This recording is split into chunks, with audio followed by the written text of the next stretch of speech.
ঘোষ সময়সীমা বেঁধে দেওয়ার কেউ নয়। এই কুণাল ঘোষ তৃণমূলের একজন বিধায়ক, সে তাদের মধ্যে 80 জন বিধায়কের মধ্যে একজন। তো সে 80 জনের মধ্যে বিভাজন ঘটেছে, 65 জন একটা গ্রুপে আছে, আর 15 জন কালীঘাটের বা মমতা ব্যানার্জির প্রতি এখনও আস্থা রেখেছে। তাই এই কুণাল ঘোষ যেটা বলছে যে ববি হাকিমকে সময় বেঁধে দিয়ে অ্যারেস্ট করতে হবে, সেটা মুখ্যমন্ত্রী বিধানসভায় আনুষ্ঠানিকভাবে পেপারস দেখিয়ে যে তারাতলায় যে ঘটনাটা ঘটেছে, যে ইনসিডেন্টটা ঘটেছে, যে 19 জনের প্রায় প্রাণ গেছে, আরও বহু লোক আহত আছে, এই ঘটনার এসআইডি হয়েছে, কমিটি হয়েছে। সেই এসআইডি তদন্ত করে মুখ্যমন্ত্রী যেটা মনে করবে বা পুলিশ দপ্তর আইনে যেটা, যদি কারো বিরুদ্ধে আইনগত ত্রুটি থাকে বা ডিপিআরের ক্ষেত্রে টেকনিক্যাল ত্রুটি থাকে, তার জন্য যারা যারা দায়ী তাদের বিরুদ্ধে ব্যবস্থা নেবে সরকার।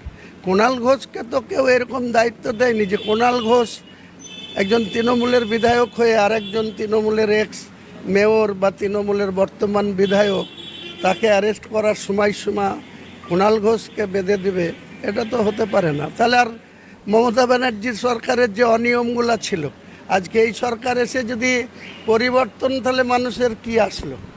পরিবর্তন মানুষ তো চেয়েছিল যে মমতা ব্যানার্জি 15 বছরের সরকারে থেকে অনিয়মকে প্রতিষ্ঠিত করেছিল, দুর্নীতিতে ডুবে গিয়েছিল, শিক্ষা থেকে স্বাস্থ্য সমস্ত জায়গায়, এবং মহিলাদের প্রতি যে অন্যায় বিচার অত্যাচার হয়েছিল সেসবের মধ্যে পরিবর্তন চেয়ে বর্তমান মুখ্যমন্ত্রীর কাছে মানুষ সুশাসন চায়। কিন্তু কোথায় সুশাসন? এখানে যারা হেরো পার্টি, যারা বিজেপির কন্টেস্ট করে হেরেছে, বা যেখানে যেখানে আমি রেজিনগরে বিজেপিকে 59,000 ভোটে হারিয়েছি, তৃণমূলকে 81,000 ভোটে হারিয়েছি, তারা গিয়ে রাজত্ব করছে, আমাদের কোনো দাম নাই, আমাদের কোনো মূল্যই না। অথচ মুখ্যমন্ত্রী আমাদের মিটিংয়ে ডাকছেন, অ্যাডমিনিস্ট্রেশন মিটিংয়ে ডাকছেন, সামনাসামনি বসে খুব ভালো লাগছে।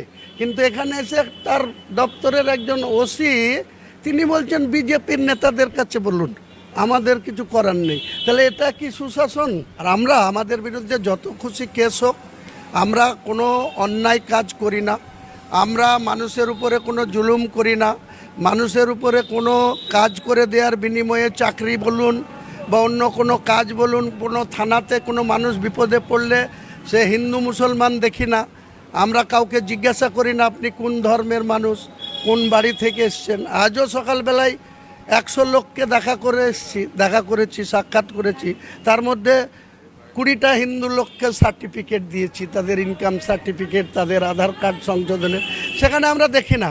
কিন্তু আমাদেরকে যখন কেউ অন্যরকম ট্রিটমেন্ট করতে চায়, আমি তাকে রিয়াত করি না, আর করবও না। আমি লাইফে যতদিন বেঁচে থাকব আমার মধ্যে এই গুণ থাকবে, তাতে আমি কাউকে অত ভয় করি না, উপরওয়ালাকে ভয় করি, সৃষ্টিকর্তাকে ভয় করি। আমি মানুষের অন্যায় করব না, ভয় পাবো না, যা হবে হোক, আইন আইনের পথে চলুক না, প্রমাণ করতে হবে তো।